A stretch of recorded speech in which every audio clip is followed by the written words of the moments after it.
Les invito a escuchar estas palabras y si tienen sus Biblias pues pueden seguir la lectura, pero les invito a Mateo capítulo 18 versículos del 15 al 20 en primer lugar. Vamos a hacer algunas lecturas. Mateo capítulo 18 versículos del 15 al 20. Hermanos, esta es palabra de Dios. Por tanto, si tu hermano peca contra ti, ve y repréndele estando tú y él solos. Si te oyere, has ganado a tu hermano. Mas si no te oyere, toma aún contigo a uno o dos, para que en boca de 2 o 3 testigos conste toda palabra. Si no los oyere a ellos, dilo a la iglesia. Y si no oyere a la iglesia, tenle por gentil y publicano. De cierto os digo que todo lo que atéis en la tierra será atado en el cielo, y todo lo que desatéis en la tierra será desatado en el cielo. Otra vez os digo que si 2 de vosotros se pusieren de acuerdo en la tierra acerca de cualquiera cosa que pidieren, les será hecho por mi Padre que está en los cielos. Porque donde están 2 o 3 congregados en mi nombre, allí estoy yo en medio de ellos. Amén. Amén. Hermanos, también les voy a leer de nuestro catecismo de Heidelberg, dado que ya se leyó la confesión belga y partes de los estándares de Westminster, creo que esto también es útil para nosotros. El domingo 29, las preguntas 78 y 79. 78 un poco como contexto y la 79 nos interesa más. Perdón, no, estoy equivocado. Domingo 31, preguntas 83, 84 y 85. Ahí estoy bien. Escuchen atentamente, hermanos. ¿Qué son las llaves del reino de los cielos?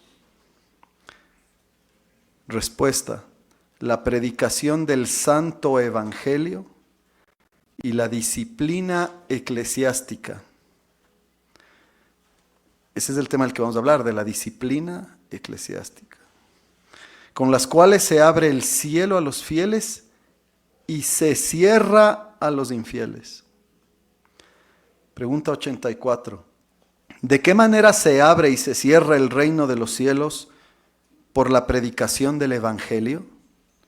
Respuesta: cuando según el mandamiento de Cristo públicamente es anunciado y testificado a todos los fieles en general y a cada uno en particular que todos los pecados les son perdonados por Dios por los méritos de Cristo. Todas las veces que abrazaren con verdadera fe la promesa del Evangelio. Al contrario, a todos los infieles e hipócritas se les anuncia que la ira de Dios y la condenación eterna caerá sobre ellos mientras perseveraren en su maldad. Según testimonio del Evangelio, Dios juzgará así en esta vida como en la otra. Pregunta 85, y tal vez este es nuestro foco. ¿De qué manera se cierra y se abre el reino de los cielos por la disciplina eclesiástica? Respuesta: cuando, según el mandamiento de Cristo, aquellos que bajo el nombre de cristianos se muestran en la doctrina o en la vida ajenos a Cristo, y después de haber sido fraternalmente amonestados en diversas ocasiones, no quieren apartarse de sus errores o maldades, son denunciados a la iglesia o a los que han sido ordenados por ella. Y si aún no obedecen a la amonestación de estos, por la prohibición de los sacramentos, son expulsados de la congregación cristiana. Y por el mismo Dios, del reino de Cristo. Y otra vez recibidos como miembros de Cristo y de su iglesia, cuando prometen enmienda y lo demuestran por sus obras. Oremos. Señor amado, te damos las gracias por este tiempo que nos regalas y te damos las gracias por el Evangelio y también por la disciplina eclesiástica. Señor, porque a través de ella también el reino de los cielos se abre cuando venimos con fe y arrepentimiento reales.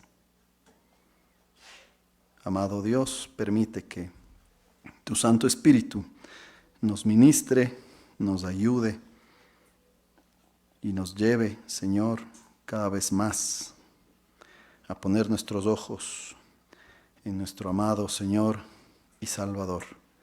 En su nombre elevamos esta plegaria. Amén. Hermanos, yo les voy a hablar de la tercera marca de la iglesia. Esta tercera marca es pues generalmente identificada como la administración fiel de la disciplina. Cuando oímos la palabra disciplina, es como que tenemos un pequeño, sentimos un pequeño golpe, ¿no? Hay temor, hay miedo. Naturalmente asociamos la palabra disciplina con dolor, ¿no? Con algún tipo de retribución. Y nos quedamos allí y nos quedamos pues con esta percepción de que la disciplina no es buena.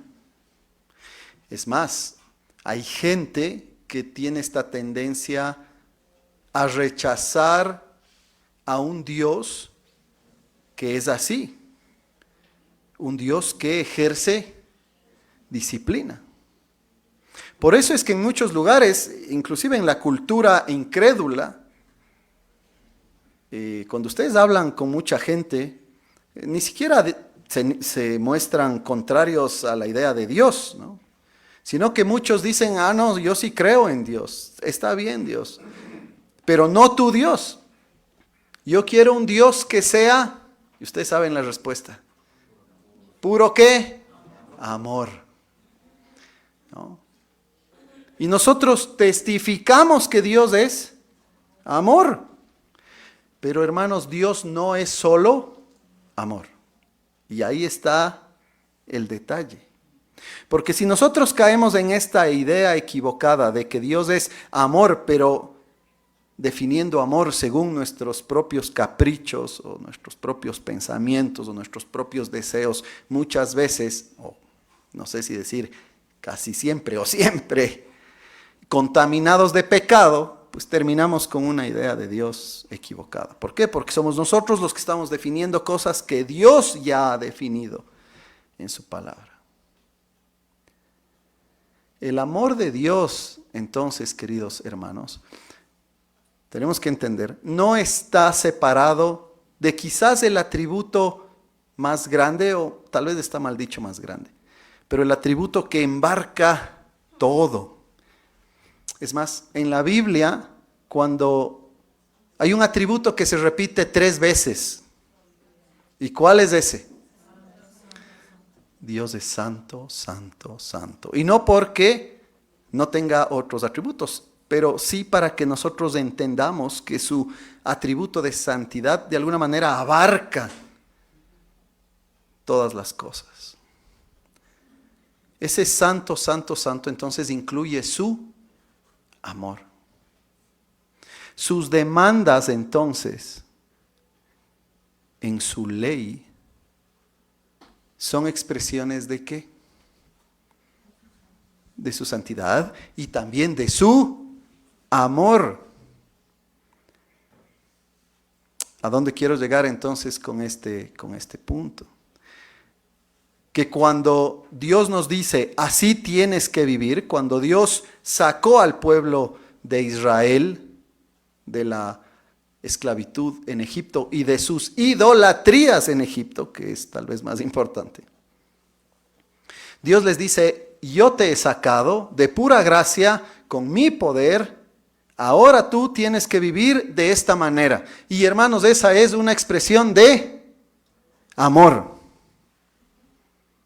Por eso no tendrás otros dioses ajenos delante de mí. Por eso no te harás imagen ni semejanza alguna, ni te vas a inclinar a ellas. Por eso tienes que respetar mi nombre. No lo vas a usar en vano. Por eso vas a guardar un día de descanso para adorarme. Por eso vas a respetar a las autoridades que yo he puesto, empezando por tus padres. Por eso no vas a matar y vas a respetar la vida de otros. Por eso no vas a cometer adulterio, vas a buscar una pureza sexual. Y en fin, ustedes ya saben el resto de mandamientos hasta llegar al 10º. Todas esas son expresiones de amor. Ahora, ¿qué pasa cuando los cristianos salvados por pura gracia, aquellos que han sido llamados por el Señor, han recibido fe, han recibido arrepentimiento, el cumplimiento de esas promesas hechas en su bautismo, como bien hemos aprendido, simbolizadas en ese bautismo, pero proclamadas por la palabra, y ahí ven ustedes esa unión de estas marcas? ¿Qué pasa con aquellos que se alejan entonces de su profesión de fe? ¿Qué quiere decir eso? De esa confesión de fe, de esto que hemos hecho quizás todos nosotros, pararnos en nuestra iglesia y decir: yo creo en Cristo, Él es mi Señor y mi Salvador, y yo voy a vivir ahora sometido a su palabra. Me niego a mí mismo, ya no soy dueño, como también escuchamos hace un rato, de mí, sino que Jesucristo es mi dueño, y yo, en gratitud a su obra de redención y en el poder del Espíritu Santo, voy a buscar obedecerle con mi vida. Y mantengo mi profesión de fe, mi fe en Él, mi arrepentimiento. No somos perfectos, eso sabemos.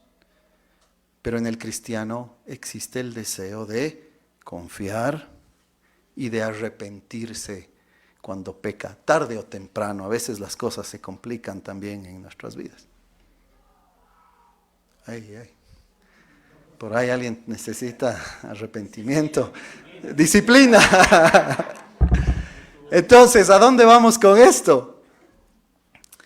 Hermanos, cuando la disciplina se ejerce, y este es el punto, cuando Dios nos disciplina y nos trae de vuelta a donde nos llamó en primer lugar, al camino correcto, se trata de una obra ¿de qué? De amor. Y ese es el gran punto que la iglesia cristiana y la iglesia reformada tiene que entender y promover, para no caer en este error de pensar que la corrección es una obra de maldad o de exceso. La corrección es una obra de amor. La palabra lo dice claramente. Un padre que no corrige a sus hijos, no ama a sus hijos. Aquí debe haber padres jóvenes, entre los cuales estoy yo, ¿verdad? No se engañen por las canas, yo ya les digo esto varias veces. Yo soy mucho más joven que los expositores anteriores, por si acaso. Por el doble en algunos casos. No tanto así, no tanto así. Ya me olvidé de lo que estaba diciendo. Sí, los padres jóvenes, ¿verdad? Cuidado, porque los tiempos actuales están promoviendo esta idea. Si amas a tus hijos, déjales que sean libres, que hagan lo que ellos deseen. No les vas a dañar si es que tú les dices no. Hermanos, tenemos que entender que aquí hay dos consejos. Y esto vuelve a la primera marca que el doctor Ramírez ya lo dijo. Aquí hay simplemente dos consejos. Hay un consejo que viene de Dios y hay un consejo que no viene de Dios. Y por lo tanto viene de Satanás. Volvamos al jardín del Edén. O vamos a escuchar la voz de Dios o vamos a escuchar la voz de Satanás. Y ya sabemos lo que hicieron nuestros padres. Es por la pura gracia y misericordia de Dios que estamos aquí. Que Él ha decidido enviarnos la palabra, el verbo encarnado, para que nosotros podamos encontrar salvación. Nosotros no hemos hecho nada para merecerlo. Como siempre decimos, y dijo algún predicador famoso, con lo único que nosotros contribuimos es con nuestro pecado. El Señor es el que nos regala fe, el Señor es el que nos regala arrepentimiento, el Señor obra con su Espíritu Santo para que nosotros entonces respondamos en gratitud. Y ese camino de gratitud está marcado por la adoración y la obediencia en adoración al Señor. Y cuando nos equivocamos, lo mejor que nos puede pasar es que nos corrijan. Ahora ahí viene la pregunta del millón. ¿Usted está feliz de que le corrijan? ¿Cómo se siente usted cuando viene un hermano o una hermana y le dice, hermano, yo quisiera hablar con usted un ratito? ¿Cómo así? Dicen en Quito. ¿Cómo así? No, ¿qué es pues? No. Nos ofendemos, seamos sinceros, nos ofendemos. ¿Y por qué nos ofendemos? Porque somos orgullosos. Porque no nos gusta ser corregidos, pero tenemos que entender, hermanos, que eso lo que demuestra es que hay pecado, lo que ya sabemos de nosotros. Hay un orgullo del cual tenemos que arrepentirnos. Dependiendo del nivel, es aún peor. Viene el anciano y dice, hermano, quiero hablar contigo. ¿Y de qué? Quiero visitarle. ¿Y por qué?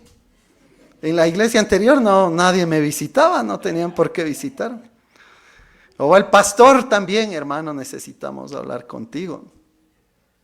No, ¿sabe qué? Ya me estoy cambiando de iglesia. Y eso cuando se avisa, otras veces ya ni siquiera aparecen. Bueno, nos reímos de estas cosas, hermanos, en este ambiente, pero es tristísimo. Esto habla precisamente de nuestra baja visión de la palabra de Dios, de la baja visión que tenemos de la obra de Cristo, de la baja visión que tenemos de la iglesia y por supuesto de la altísima visión que tenemos de nosotros mismos y de nuestras rebeliones.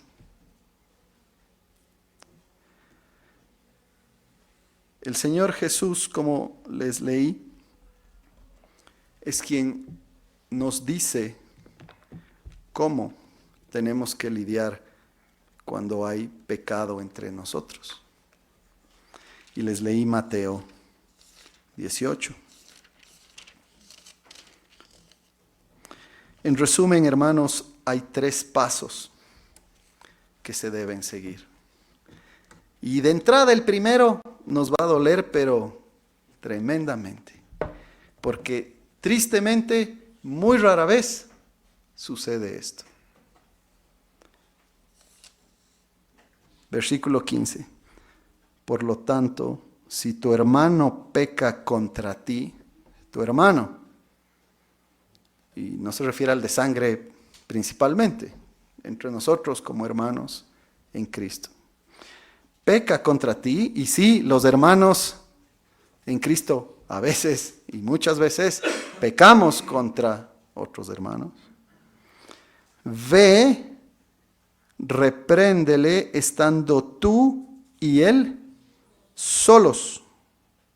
Y vean el énfasis. Ve ¿quién? Tú. Repréndele ¿quién? Tú. Estando tú y él solos. Ese estando tú y él solos era innecesario realmente.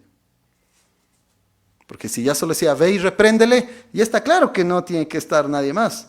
Pero el Señor quiere dejar claro que tiene que ser solos. ¿Por qué solos? El doctor Yorken, el libro, que a propósito está a la venta, hermanos, dice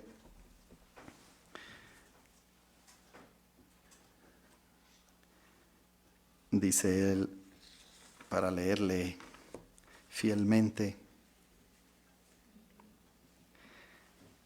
porque muchas veces nosotros armamos conflictos mayores o tormentas de fuego en la iglesia.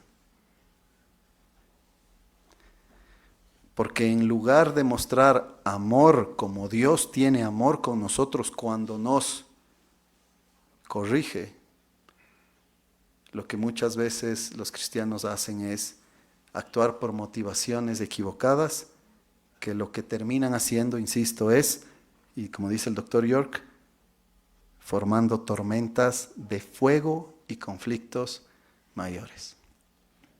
Los que son pastores, ancianos, bueno, los diáconos no tanto, pero los que somos pastores y ancianos, y esto es muy triste decirlo, aunque va a sonar un poco cómico, pero es muy triste. Muchas veces nos terminamos enterando de conflictos que han pasado entre dos cristianos antes de que el otro sepa que ha pecado.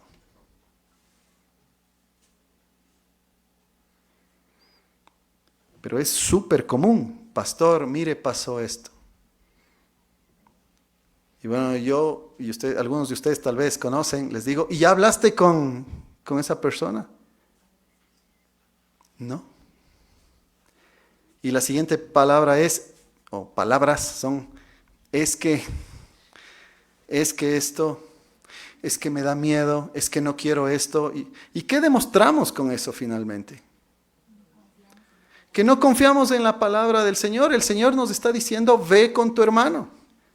Y nosotros dejamos que nuestra cultura, esta cultura que tiene algo de bueno, ¿no es cierto? Que es ser muy afectivos, muy cariñosos, ¿no?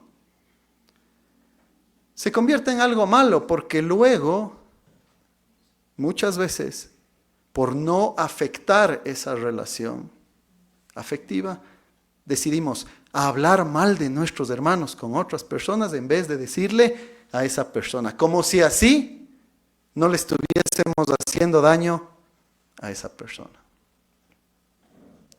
Hermanos, esto es claro y directo. Si alguien de sus hermanos o hermanas le ha ofendido a usted, usted tiene que lidiar con ese tema, con esa persona en primer lugar. Usted peca cuando usted va a hablar con otras personas antes. Eso es lo que el Señor Jesús nos está diciendo. No se debe involucrar a nadie más, no se debe hablar este asunto con terceros. Este doctor Barry York hace 6 recomendaciones muy útiles que ustedes pueden leer y profundizar, pero rápidamente me parecen muy, muy útiles. Dice, la primera cosa, considere si es necesario realmente abordar el tema. ¿Por qué? Porque a veces lo que otra persona ha hecho, en el fondo no es tan grave. Lo que realmente está pasando es que nosotros somos muchas veces tremendamente sensibles para juzgar el juicio de nuestros hermanos, ¿no? Pero somos injustos, como dice el Señor Jesús, ¿no? Si quieres juzgar a otro, juzga con justo juicio.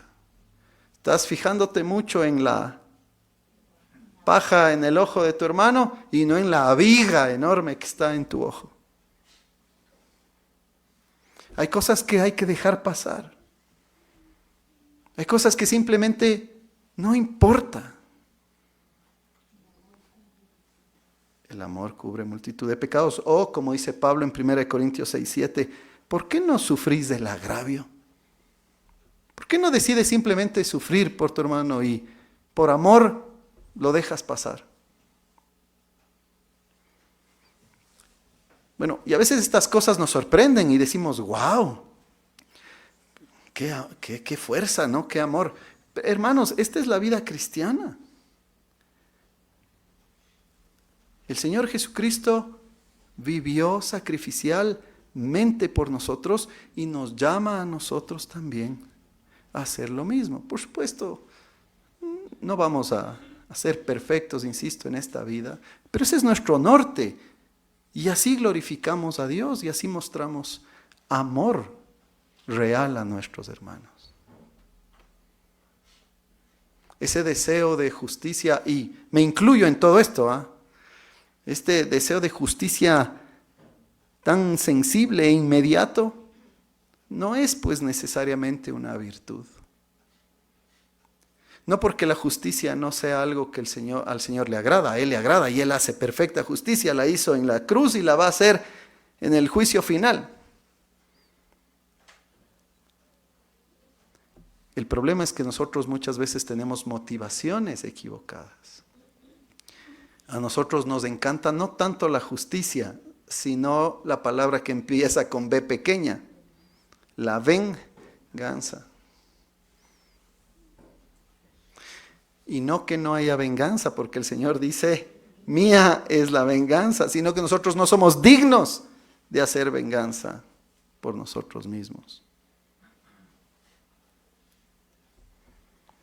En segundo lugar, dice el doctor York,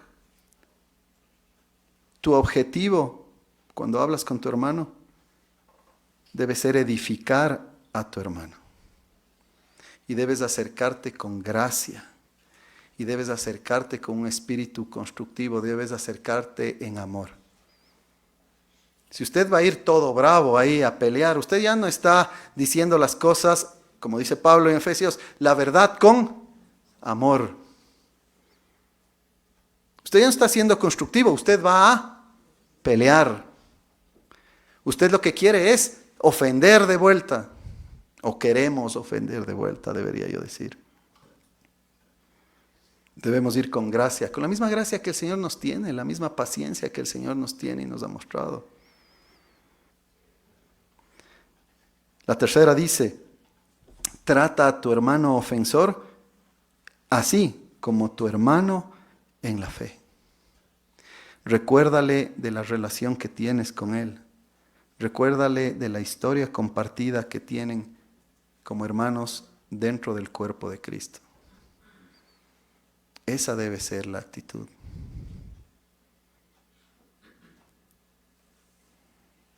Corrige, en cuarto lugar, dice con palabras amables. Siguiendo, por ejemplo, las instrucciones de 2 Timoteo 2, 24 al 25, dice que tenemos que ser amables. Gálatas 6:1, con mansedumbre. Filipenses 4:5, con gentileza. Quinto, dice, sea objetivo. Evalúa las cosas a la luz de la palabra. Y subjetivo no tanto en ver lo que me tocó a mí y cómo yo me sentí, sino subjetivo en términos de reconocer el potencial impacto en la relación también. ¿Por qué? Porque me importa mi hermano, me importa la iglesia y me importa la unidad y la paz también. Entonces, fíjense, no se trata de que evitamos, porque esa es nuestra cultura, evitamos los conflictos también muchas veces. Y no se trata de eso. Hay que resolverlos, pero hay que resolverlos de acuerdo a la palabra de Dios. En primer lugar, yendo al hermano y hablando la verdad, finalmente en amor. Y con la preocupación adecuada. Con la motivación adecuada. En una iglesia verdadera, estas cosas se practican.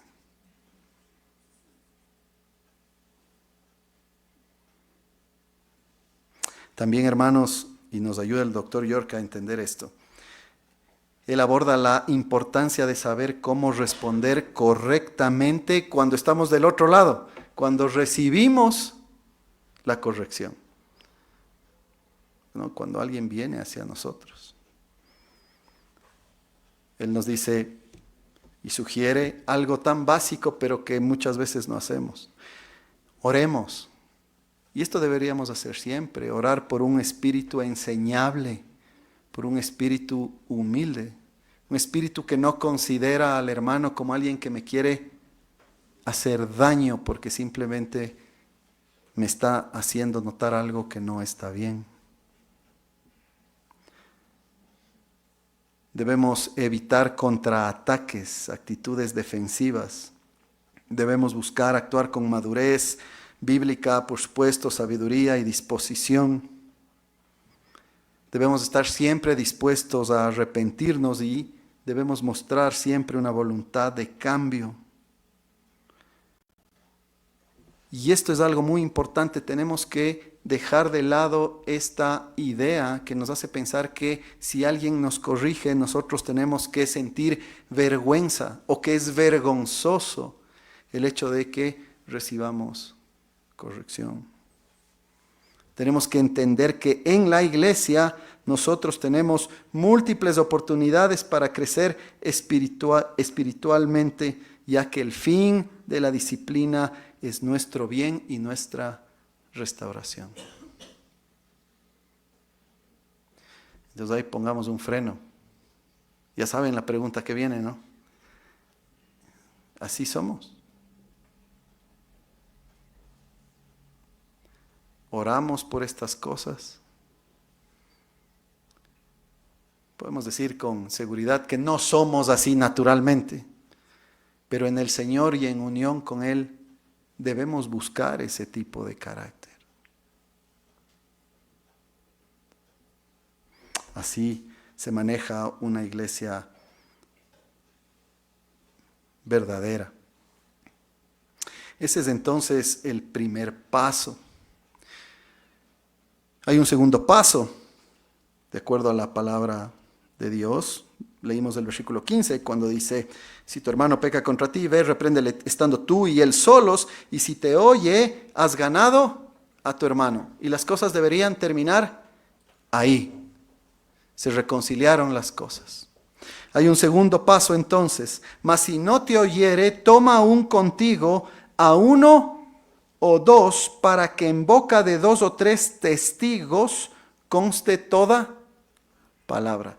Segundo paso de la disciplina eclesiástica tiene que ver entonces con invitar testigos.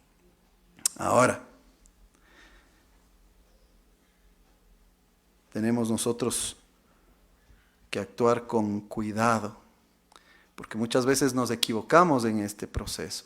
Empezó mal el primer paso.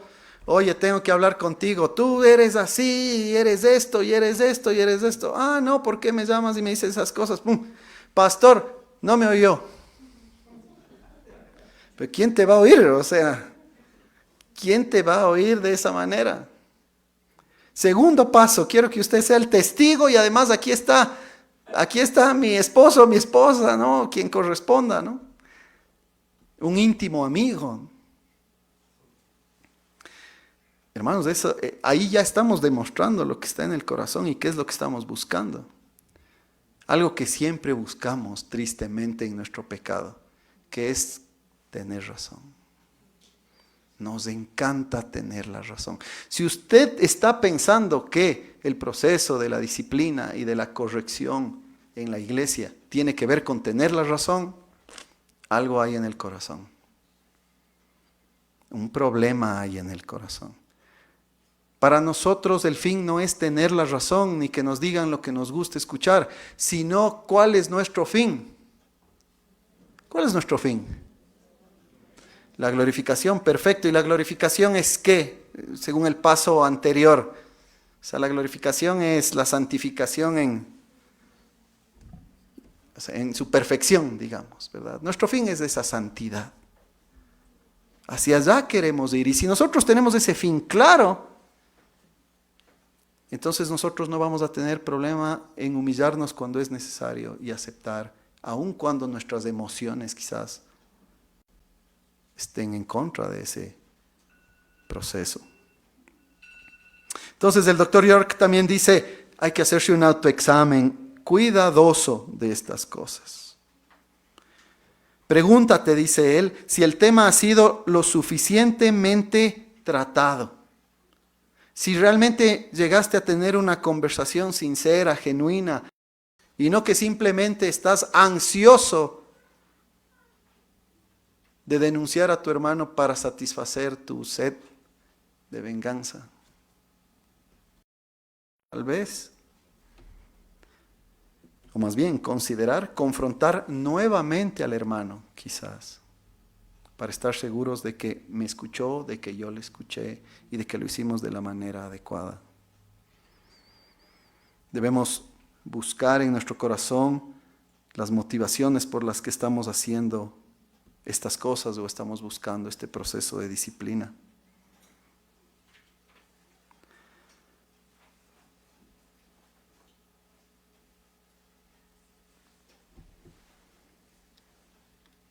Debemos darle también tiempo a la otra persona. Muchas veces una primera conversación pues puede ser un poco tensa, quizás parece que no nos escucharon, pero quizás después de unos pocos días las palabras que se intercambiaron surgen efecto por la gracia de Dios y entonces puede ser que esa persona reaccione sin tener que llegar a ese segundo paso. Después entonces de hacer ese primer examen personal, podemos movernos a ese segundo paso, pero no sin, dice el doctor York, considerar el potencial costo de esto. Y en esto también hay que pensar. Quizás la otra persona sí me ofendió. Quizás yo soy una persona más madura en la fe. Y esa persona es una persona nueva en la iglesia y no conoce las cosas. O quizás es una persona que simplemente no tiene el mismo nivel de santificación. Y posiblemente este proceso de disciplina y esta confrontación finalmente terminen afectando su caminar cristiano. Es válido también, como dijimos en el primer paso, decir, ¿sabes qué? Ahí dejo esto. Y tal vez en algún otro momento le hago ver. Hay cosas que definitivamente hay que hablar y que hay que decirlas. No estoy diciendo que no lo hagamos, pero sí hay cosas que tal vez no son tan importantes y que yo puedo sufrir el agravio. Y yo pago con mi sufrimiento o con simplemente saber que sí, yo tengo la razón, pero no importa, no tengo que tener la razón. Como el Señor Jesucristo nos dio ejemplo, ¿no?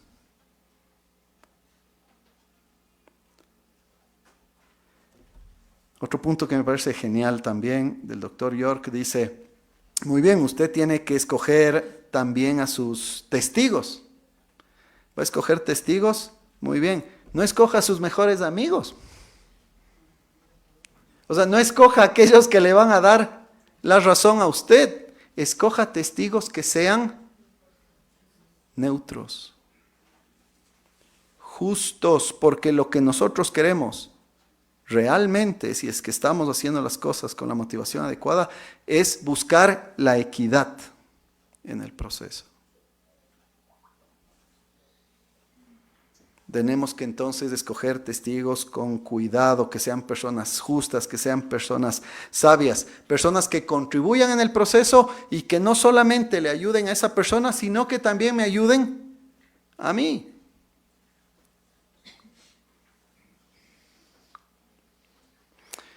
Nos recuerda también una cosa muy importante.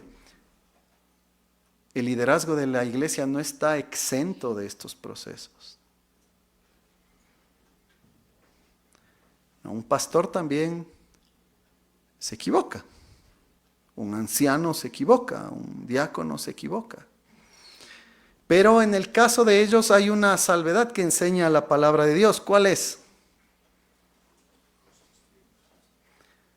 No se puede admitir una acusación contra ellos por la naturaleza de su oficio de una persona sola, sino que debe hacerse con los testigos del caso. Sin embargo, tenemos que saber eso y los oficiales debemos ser el ejemplo más grande de estas cosas. O sea, si alguien tiene que ser muy humilde en la iglesia, ¿es quién? Los oficiales de la iglesia. No podemos esperar de nuestras pues son ovejas del Señor realmente, ¿no? Pero de los miembros de la iglesia. Mucha humildad mientras yo no la tengo ni estoy dispuesto a mostrarla. Así que perdonen, ¿no? Cuando no se ha mostrado esa humildad necesariamente. De hecho, antes de pedir perdón hay que confesar los pecados. Hay que tener la humildad para confesar nuestro pecado. Y luego pedir perdón. Esta reunión entonces de testigos debe planificarse cuidadosamente, incluso el lugar, incluso el momento. Quizás es mejor esperar un tiempo a que las cosas se calmen un poquito, a veces no, dependiendo del problema. Se debe buscar tener una conversación respetuosa y constructiva, dice York. Cuando las cosas se salen de control y pasamos de esto a cualquier otro tipo de expresión ya más emocional, pues ya se perdió el propósito. Ahí está la carne hablando, ¿no? Ya no hay propósito de edificación. Y eso no debe suceder. Las pruebas deberían presentarse de manera objetiva, nos dice, incluso dice él, delicada, con el objetivo de encontrar el arrepentimiento necesario y sobre todas las cosas la reconciliación. Ese es el fin de la disciplina eclesiástica, la reconciliación. Insisto, no simplemente tener la razón. Esto, por supuesto, para los que estamos casados es más evidente, ¿no? El matrimonio es, pues, la gran academia de madurez cristiana en la resolución de conflictos. Porque somos dos personas casados, hombre y mujer, ¿no? Pecadores encima. Y con diferentes formas de pensar, de ser, de madurez, etc. Pero ¿qué debe primar? El amor cristiano, el compromiso con nuestro Dios y la santidad. Y bueno, si el ofensor se arrepiente, se debe extender el perdón y se debe restaurar la relación. Y ahora viene el tercer paso, que es el más triste, tal vez uno de los remedios más dolorosos y complicados, pero remedios al fin. Quizás la mejor ilustración para este tercer paso, no sé, piensen en la inyección de penicilina, ¿no? No sé cuál es la inyección más dolorosa. O quizás hay otros ejemplos, ¿no? Cuando tal vez a alguien, no quiero ser demasiado gráfico y cruel, pero cuando tal vez a alguien le tienen que remover parte del cuerpo para preservar la vida, porque está tan infectado, ¿no? Es el proceso de excomunión que ya es el tercer paso. Zacarías 2:5, dice el doctor York, Apocalipsis 21-27, nos hablan de estas figuras, ¿no? De ser un muro protector. La iglesia debe protegerse contra la intrusión del pecado. Y Mateo 18-17, como vamos a leer, establece el proceso de confrontación y excomunión cuando un miembro persiste en su pecado sin escuchar. Y aquí quiero hacer una aclaración. El tercer paso de disciplina eclesiástica, otra vez, no es simplemente mostrar un deseo de venganza o de justicia superficial. El fin es la reconciliación del pecador con Dios y previamente la pureza dentro de la iglesia. Por lo tanto, lo que buscamos es finalmente una confesión de pecado.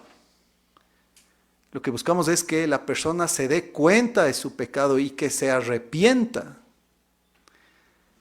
Yo no les tengo que decir a ustedes, muchos de ustedes han oído o tal vez han experimentado tremendos abusos en estas cosas en las iglesias. Porque hay los dos extremos. Iglesias en donde el concepto de disciplina no existe. Ustedes pueden ir a la iglesia católica romana aquí en Quito, en cualquier lado. Usted entra, sale, va y viene, nadie sabe de su vida, no hay quien le pastoree, no hay ningún tipo de disciplina, nadie sabe nada, usted puede hacer lo que usted quiera. No hay disciplina. Pero hay algo más triste que eso, que hay iglesias evangélicas en donde sucede lo mismo. Y con muchísima tristeza y pesar tenemos que decir que posiblemente son la mayoría. Ese es uno de los grandes problemas que tenemos en la iglesia evangélica. Tenemos otro extremo, quizás minoritario, pero que también está ahí. Que por ahí a la mínima, algún error, algún problema, algún pecado de hecho, ni siquiera hay una conversación, ni siquiera se respetan este tipo de pasos e inmediatamente esa persona es expuesta frente a la congregación y avergonzada de la peor de las formas frente a todo el mundo, sin cumplir con el proceso que la palabra de Dios manda. Por eso, hermanos, volvemos siempre a lo mismo. Y quizás este es el gran punto de estas 3 conferencias. La gran marca de la iglesia, y confesionalmente eso lo dice la Confesión Belga, y no recuerdo exactamente, pero creo que los estándares de Westminster también. Finalmente, la gran marca de la iglesia verdadera es ¿cuál? La predicación de la palabra de Dios y hacer las cosas de acuerdo a la palabra de Dios. Ni quitar ni aumentar. Ese es el gran punto. El doctor Ramírez hablaba y nos recordaba que Juan Calvino no habló expresamente de esta marca en sus escritos, la disciplina eclesiástica. Pero eso no quiere decir que él no consideraba al proceso de disciplina eclesiástica como una necesidad en la vida de la iglesia, sino que él daba por sentado que al predicar la palabra de Dios fielmente, nos íbamos a encontrar con mandamientos, obviamente, como por ejemplo Mateo 18, que nos van a llevar a obedecer precisamente la palabra de Dios. Entonces vean, al final no se trata de si son 1, 2, 3, 4, 5, 6, 7, 8 o 9, como dice el señor Mark Dever, que a propósito, mucho ojo, y el libro les ayuda a entender eso, él hace un análisis de esto. Dever no incluye los sacramentos, por ejemplo, como marca. Y entonces hay que tener cuidado. Pero York, con mucha misericordia y con mucha justicia, nos ayuda a entender un punto también fundamental. Bueno, Dever no está hablando de marcas esenciales de la iglesia. Él está hablando de características o aspectos deseables dentro de iglesias que son verdaderas. Entonces, este es un aspecto también muy importante. Tenemos que aprender a discernir entre lo que es esencial y entre aquello que no es esencial. Para que no nos convirtamos también en iglesias sectarias o en individuos que quieren dividir a la iglesia. Algo de esto también ya se mencionó. En todos los grupos, en todas las denominaciones hay facciones radicales. Y estas facciones radicales se vuelven bien peligrosas porque elevan todos sus distintivos a marcas esenciales. Entonces, cosas simples se vuelven la marca de la iglesia. Y por eso luego se dividen las iglesias. La marca esencial más importante es la predicación de la palabra de Dios fiel. Esa es la marca. Y si es que eso sucede, los sacramentos se van a administrar fielmente. Y los cristianos que estamos llamados a la santidad y que hemos sido librados del pecado, entonces vamos a ser cuidados. Y cuando los ancianos nos dicen, hermano, por ahí no es, decimos gracias, hermano, así es. Y cuando una oveja nos dice, pastor, yo creo que usted me dijo esto de una manera que no es correcta, tienes razón, hermano, perdón, tiene toda la razón. Así se debe manejar la iglesia cristiana.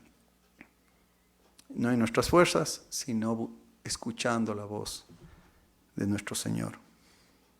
Yo ya ni sé cuánto tiempo me queda. Pero como yo organicé, necesitas un poco de disciplina. Bueno, los ancianos son mis amigos. Los testigos son mis amigos. Llévalo al clasis. Bueno, para ir terminando, queridos hermanos, este acto entonces finalmente de la excomunión es para alguien que persiste y no quiere arrepentirse, que no reconoce su pecado. No es para alguien que se equivocó, se arrepintió, igual te voy a excomulgar. Eso no se puede hacer. Es para alguien que no se arrepiente. Es para alguien que no reconoce su pecado y que no quiere cambiar. Esta es una medida, dice York, de protección, un muro de defensa que también evita, además de que el fin es reconciliar al hermano, también evita la contaminación del pecado a la congregación. Porque si dejamos pasar el pecado, ¿qué sucede? Rápidamente eso se esparce. Y a él no le disciplinaron. Y vean, los que han sido pastores por buen tiempo saben que nos ha tocado lidiar con casos muy complicados y difíciles. A veces incluso de personas cercanas. Así que uno tiene que también estar dispuesto y saber a lo que se mete. Por supuesto, con la bendición de Dios. La excomunión es muy dolorosa, pero es necesaria para aquellos que ya no desean someterse a la palabra de Dios. Es verdad, queremos recuperar al desobediente, queremos que se arrepienta, queremos purificar la iglesia, no queremos que se propague, tal como 1 Corintios 5 nos recuerda también, recuerdan con este hombre que estaba teniendo una conducta sexual impropia, y Pablo dice, saquen de ahí a ese perverso. Es más, ustedes contentos con ver eso, dice Pablo, indignado. Pero luego, aunque no sabemos exactamente si se estaba hablando del mismo hombre, Pablo también dice después, pero no queremos consumir a nadie, si es que ya con la tristeza extrema, si es que ya se ha arrepentido, tiene que ser recibido de vuelta y restaurado.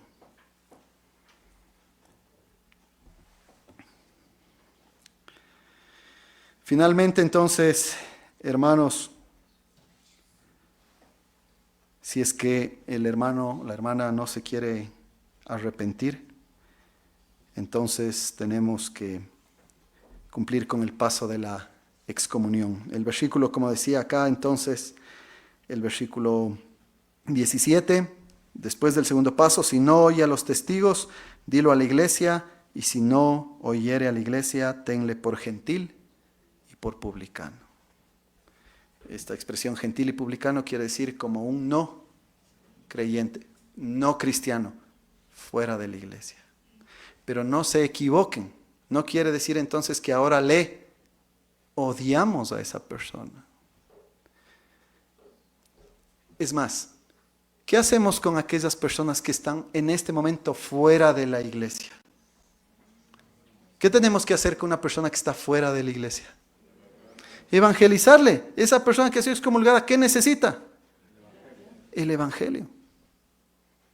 Es verdad que va a pasar por este proceso. Se va a informar a la iglesia también de este proceso y de lo que ha sucedido, porque queremos evitar que se propague el pecado también. Queremos también mantener la pureza y queremos que el nombre del Señor no sea blasfemado. pero queremos que esa persona sea restaurada. Y entonces el pastor, los ancianos, los diáconos y los hermanos debemos estar orando por esa persona y buscando que se arrepienta y vuelva. ¿Usted conoce a alguien excomulgado de alguna de sus iglesias? ¿Está orando por esas personas? ¿Le ha buscado?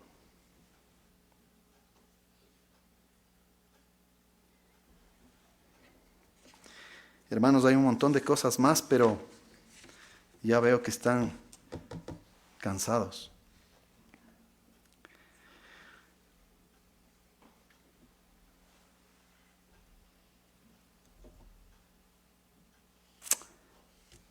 En fin, hermanos, para terminar entonces, quizás alguno de ustedes asiste a alguna iglesia y usted está pensando y dice, bueno, mi iglesia tal vez está pataleando en estas marcas.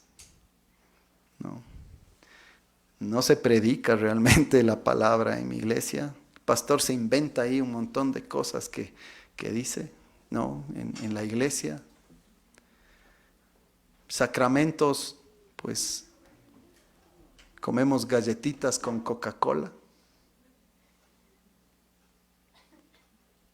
Y esto es en serio, hay iglesias que han hecho eso, ¿no? Y de disciplina no sabemos nada. Cada cual hace lo que quiere. ¿Qué hacemos? Bueno, la recomendación de York es que tenemos que caminar con cuidado. En primer lugar, tenemos que analizar bien las cosas y no apresurarnos. Debemos orar por nuestras iglesias y por el liderazgo de nuestras iglesias. Y debemos priorizar también las cosas. Quizás hay problemitas en la disciplina, quizás hay problemitas en los sacramentos, en su administración, pero la palabra se está predicando. Bueno, el Espíritu Santo va a obrar si es que eso se está realizando fielmente. Quizás es importante hablar con sus pastores, hablar con sus ancianos acerca del tema, con el respeto, la consideración, el amor y la gentileza que corresponde, pero con la firmeza también que corresponde y sinceridad que corresponde. ¿Cuál es el límite, dice York? Cuando ya no se predica la palabra de Dios, ya se llegó a un límite. Esto ya depende de cada persona, por supuesto, pero él sugiere y dice, quizás ese ya es el momento de salir y buscar una iglesia fiel, porque la vida suya y la de sus hijos, de su familia está en juego. Usted se alimenta no solo de pan, usted vive de toda palabra que sale de la boca de Dios, y si es que usted no le está escuchando, se corre un tremendo riesgo. Hay muchas otras cosas que se pueden decir, pero creo que eso es lo más importante y esencial. Así que oramos que el Señor nos ayude y que Él sea el que nos dirija para ser iglesias fieles para la gloria de su nombre. Oremos. Señor, te damos las gracias por permitirnos explorar estos temas importantes. Oramos para que en nuestro país existan iglesias sólidas, no porque nosotros seamos especiales, Señor, en nosotros mismos, sino porque queremos que tu gloria avance, sea conocida por muchos, Señor, que tu nombre sea adorado por muchos. Padre, que mejore esto, Señor. Danos predicadores fieles. Pon en el deseo de nuestros jóvenes prepararse, aceptando, Señor, la necesidad de una rigurosidad académica y de una piedad genuina. Señor, a los que somos oficiales de la iglesia, danos sabiduría y danos los dones que necesitamos para pastorear fielmente, para predicar con fidelidad, para administrar los sacramentos correctamente y para administrar la disciplina de la manera correcta y por los fines adecuados, con los fines adecuados. Y sobre todo, Señor, pedimos perdón, porque no hemos sido perfectos ni perfectamente fieles. Tú sí. Tú has sido tan fiel a tus promesas que has entregado a tu propio Hijo para salvar a un pueblo pecador. Señor, danos de tu Santo Espíritu para que podamos entonces ser un pueblo que hace todas las cosas de acuerdo a tu palabra y no de acuerdo a nuestra propia sabiduría, pensamientos, emociones y peor, pecado.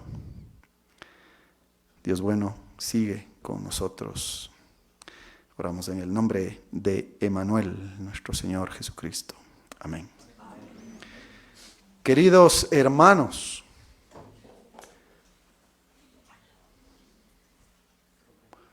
no sé si tal vez tienen preguntas, podemos hacer un par de preguntas para cualquiera de los tres expositores.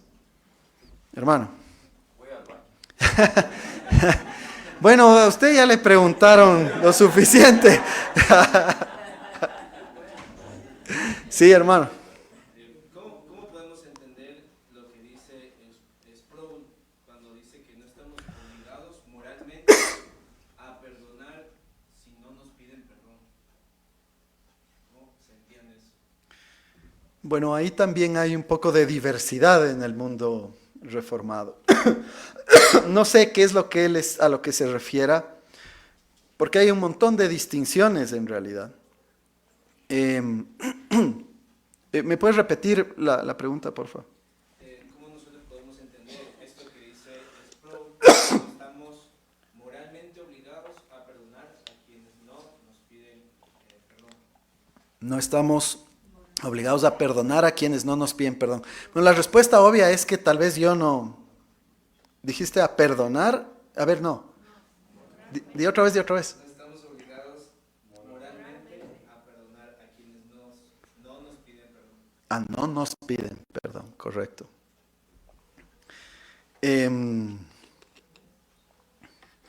Yo estoy de acuerdo en el sentido de que hay casos y casos, pero vamos al un caso bien ilustrativo, que es por ejemplo el matrimonio, o una relación límite en un matrimonio, una infidelidad, ¿ya? Que bíblicamente puede ser causa válida de un divorcio. Si es que un esposo o esposa, bueno, quien sea el culpable, no confiesa su pecado realmente, tú, digamos que, o yo, un pastor o quien sea, yo no quiero, bueno, ningún cristiano, pienso yo, deberíamos obligarle a una persona que ha sido ofendida por ese pecado, ¿no es cierto?, a recibir a alguien en quien no confía. ¿Me explico? Entonces, yo en un proceso de consejería lo que busco, en un caso así, es que esa persona, el ofensor, antes de pedir perdón, ya algo de eso sugerí mientras estaba hablando, confiese su pecado. O sea, ese es el fin, que se dé cuenta de su pecado y lo confiese. Es más, que lo escriba. Escriba una carta de confesión de pecado. Porque nosotros estamos acostumbrados, tenemos este hábito de decir, perdonarás, ¿no? Ni siquiera perdón, ¿no? O disculparás, ¿no? Si es que algo hice, ¿no? O peor aún, disculparás, lo que pasa es que, o sea, eso no es una confesión de pecado. Entonces, una confesión de pecado es yo y solamente yo pequé contra ti. Y esa sinceridad es necesaria. Y luego sí, y no inmediatamente, sino en el momento adecuado, la persona ofendida tiene que analizar eso, y ojalá es mi oración que perdone. No, pero nosotros no le podemos obligar a una persona a que, en ese caso, ¿no?, que es tan extremo, a que extienda ese perdón. Pero si lo va a hacer, tiene que saber que lo está haciendo de forma clara y sabe qué es lo que ha pasado y que está perdonando a alguien que acepta completamente su responsabilidad. ¿Entiendes? Entonces yo te diría que en ese sentido estoy de acuerdo con esa declaración. Y entonces sí, extiendo el perdón. Ahora, hay otra distinción ahí. Es que nosotros, yo creo que hay un tema vertical y un tema horizontal. Verticalmente, en virtud de mi relación con Dios, yo tengo que estar dispuesto a perdonar. Pero hay relaciones que no pueden continuar si es que se ha roto la confianza, como es el caso del matrimonio, por ejemplo. Entonces va a depender también del pecado y va a depender de la relación igualmente. Porque si no, luego se puede volver en una relación abusiva.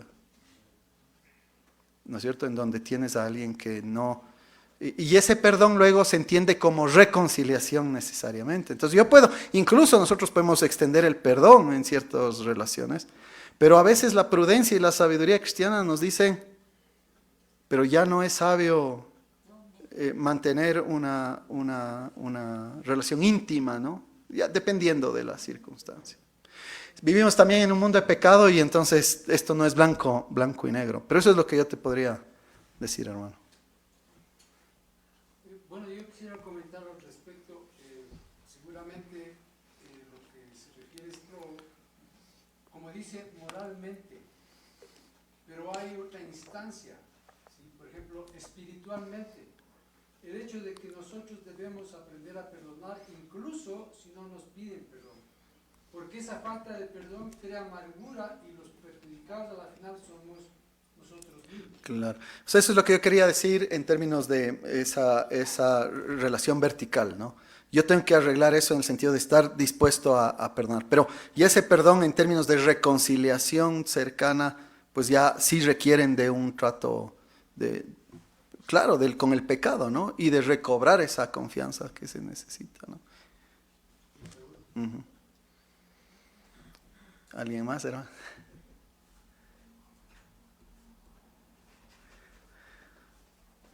Sí, con confianza. Sí, otra pregunta era, hablaba sobre ofensas y actos impuros, pero ¿qué pasa cuando una persona está no sé si se considera un acto impuro o no, pero está en una iglesia de una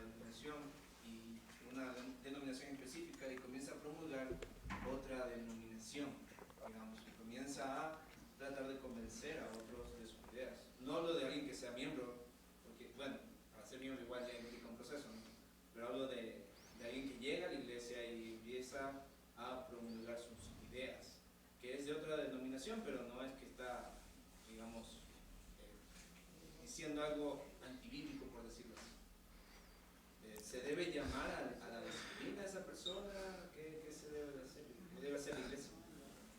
El Jorge estuvo diciendo algo el domingo pasado, ¿no?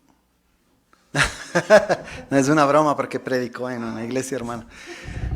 Pero creo que no está hablando de la gracia, sino de... No, era una broma. Pero si dijo algo me avisa. No, era una broma. O sea, yo diría, hay casos y casos, ¿no es cierto? Entonces, ahí viene precisamente el proceso, ¿verdad?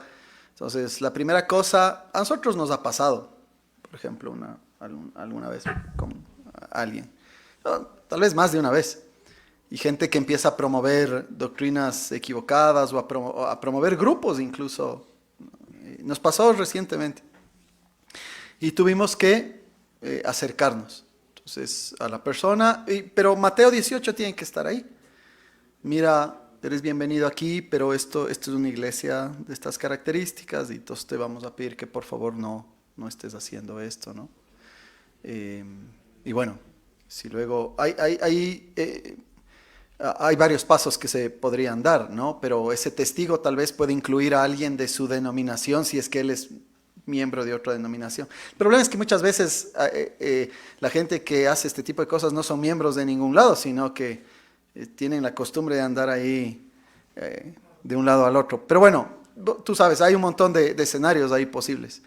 Pero yo diría hay que seguir ese Mateo 18 y se puede llegar incluso a su consistorio y decir, mire, esta persona está viniendo acá y está haciendo esto, ¿no? Por favor, tengan esto en cuenta. Pero igual, el punto este de progresivo tiene que estar ahí. Ahora, si es que es alguien de la propia iglesia y está generando un cisma, eso es pecado también, pues. Y ese pecado, lo mismo, tiene que ser tratado de acuerdo al proceso también, ¿no? Esencialmente, ¿no? Eso es lo que yo diría.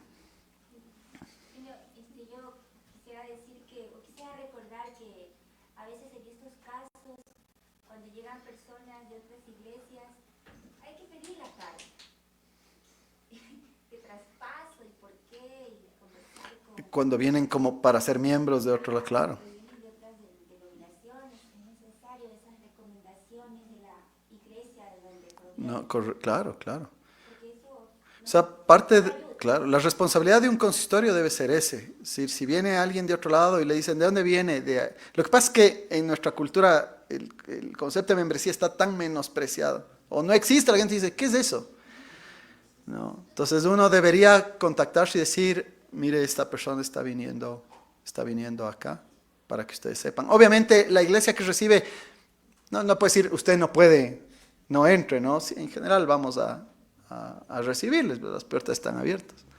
Pero sí hay que dar ese paso de, mire, estas personas están viniendo acá. Y después ya va a depender de los casos, ¿no?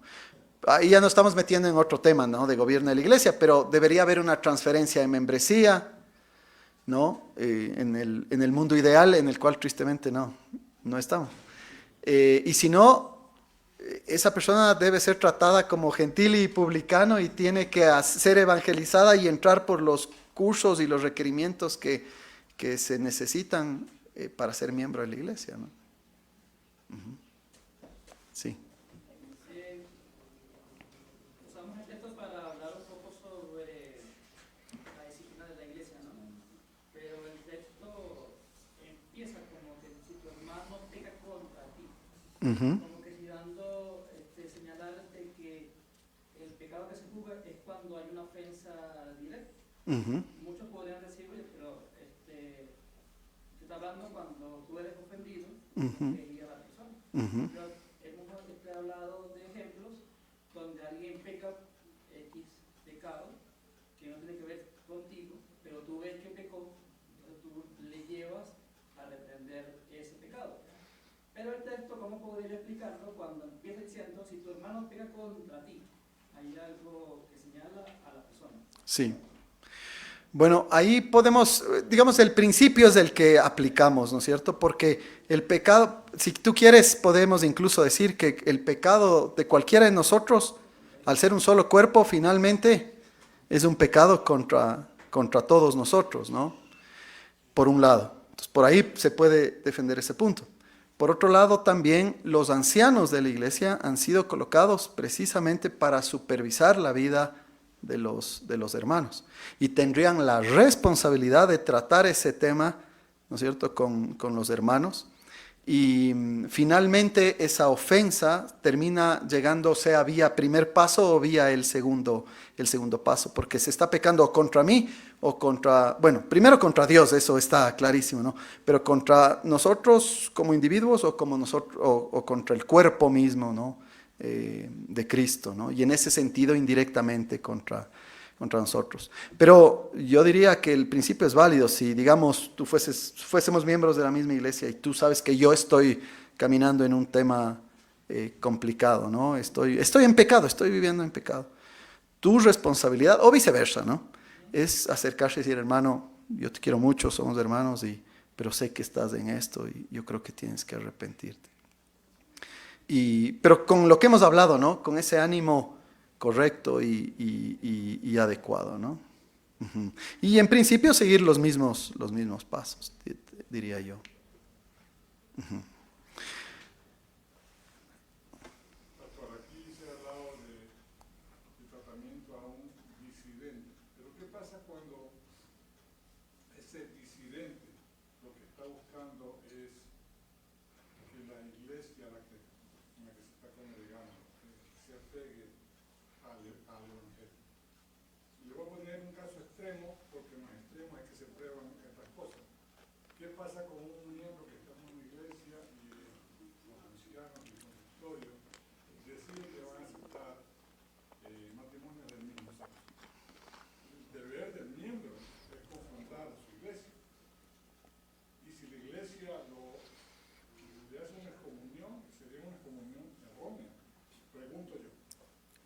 yo estoy de acuerdo contigo.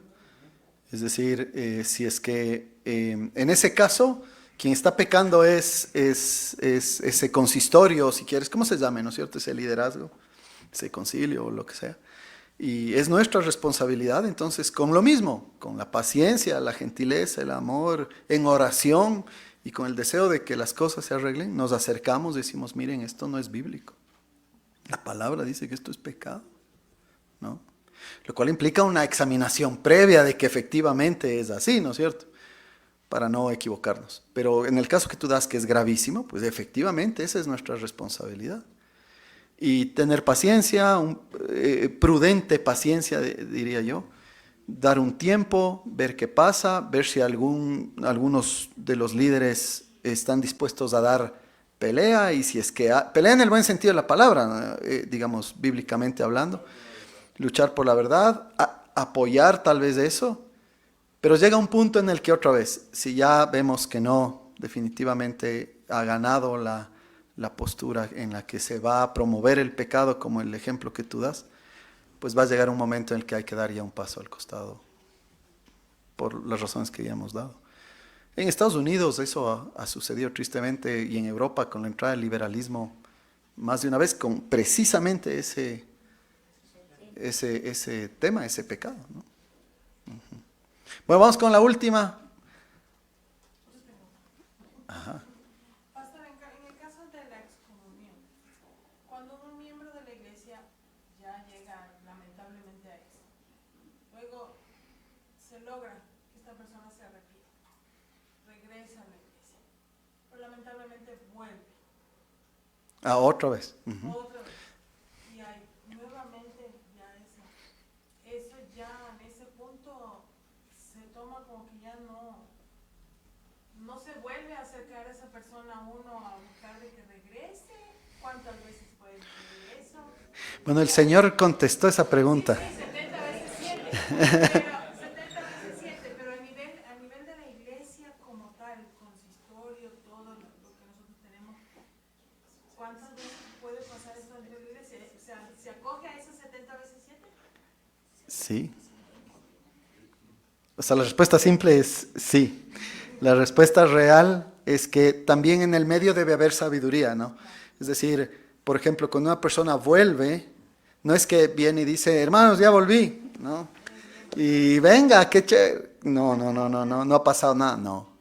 Debe haber un proceso de investigación de qué ha pasado y de que podamos constatar un fruto, o sea, que hay un fruto creíble. Nosotros no sabemos el corazón, siempre nuestros juicios son de caridad en realidad. Una persona dice que cree y vemos que efectivamente trata de vivir de acuerdo a la palabra. No, sí, a ver, no, déjame ver, yo tengo rayos X y puedo ver tu corazón. No. Entonces son juicios de caridad en realidad. Pero tratamos de asegurarnos que ha habido un cambio, ¿no? Y un arrepentimiento genuino. Ahora, en teoría puede pasar que seamos engañados, ¿no? O que tal vez esa persona sí pensó que se arrepintió, pero luego cae otra vez. Bueno, 70 veces 7. Porque obviamente siempre, y vamos a seguir con el mismo proceso, es decir, otra vez habrá Mateo 18 y otra vez esa persona va a ser expuesta, ¿no? Y otra vez se va a excomulgar a esa persona públicamente de la iglesia, ¿no? Pero alguna vez un profesor nos dio este consejo en el seminario.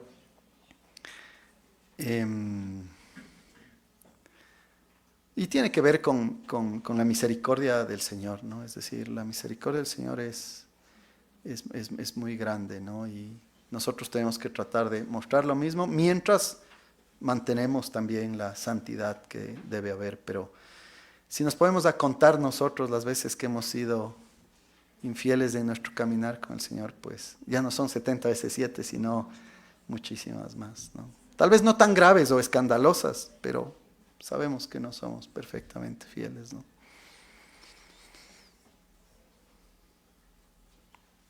Hermanos, les damos muchas gracias por su asistencia. Estamos para servirles en cualquier situación y que Dios les bendiga el día de mañana. en el tiempo de adoración al Señor. Déjeme orar otra vez. ¿Qué tal? Oremos. Señor, te damos gracias por este tiempo. Bendice, Señor, a cada uno de nosotros aquí presentes y bendice nuestro día de reposo mañana. Oramos como se nos enseñó hoy, que tú bendigas la predicación de tus siervos, que a nosotros nos des el corazón adecuado, que nuestras mentes, Señor, sean transformadas por tu palabra y espíritu. Danos la humildad necesaria para ser corregidos. Danos también un corazón adecuado para ser animados. Permite que toda nuestra atención y vida esté enfocada en ti. Que mañana sea un día de regocijo en cada uno de nosotros, para que recordemos una vez más ese evangelio de salvación, las buenas noticias que nos dicen que Cristo venció, murió en la cruz, pero se levantó de los muertos para nuestra salvación. En su nombre oramos. Amén. Gracias, hermanos.